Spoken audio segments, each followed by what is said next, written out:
I welcome the opportunity to speak on this very important issue, namely the second stage debate of the Control of Economic Activity Occupied Territories Bill 2018. In my opinion, the enactment of legislation to prohibit the purchase of goods or services produced in settlements deemed illegal is a proportionate response to breaches of international law and does send a strong message from Ireland on the need to respect such laws.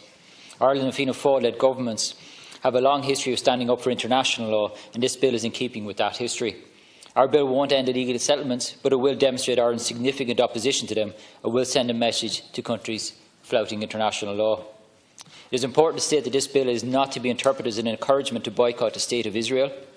The Israeli people, or those of the Jewish faith, Israel's right to exist and to self-determination is something that I will always support.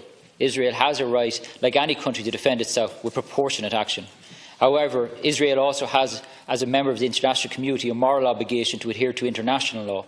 International law is clear that the occupation of lands in the West Bank and Gaza and the establishment of legal settlements on those lands are illegal.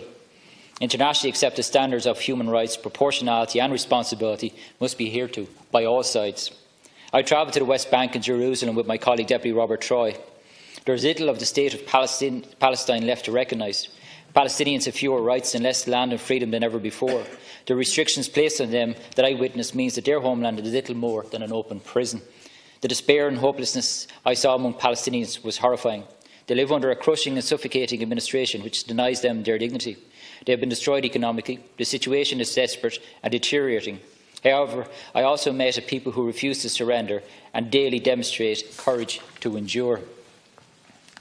We met families whose homes had been knocked down, or who have been thrown out of their homes. We met farmers who are not even allowed to take stones from their land so that they can grow crops for their families and be productive.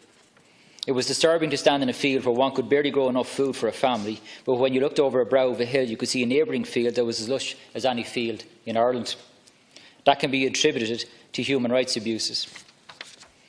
A two-state solution whereby Israel and Palestine can coexist side by side peacefully is the only solution. Unless a political solution is found, extremists will prevail on both sides. Conciliation and dialogue is the only path to a political solution. But the actions of the Israeli Defence Forces have made more difficult that and strengthened the hand of those on both sides who oppose peace. The international community must provide leadership on this. It must provide a resolution to the conflict, and I believe this bill is a step in that direction.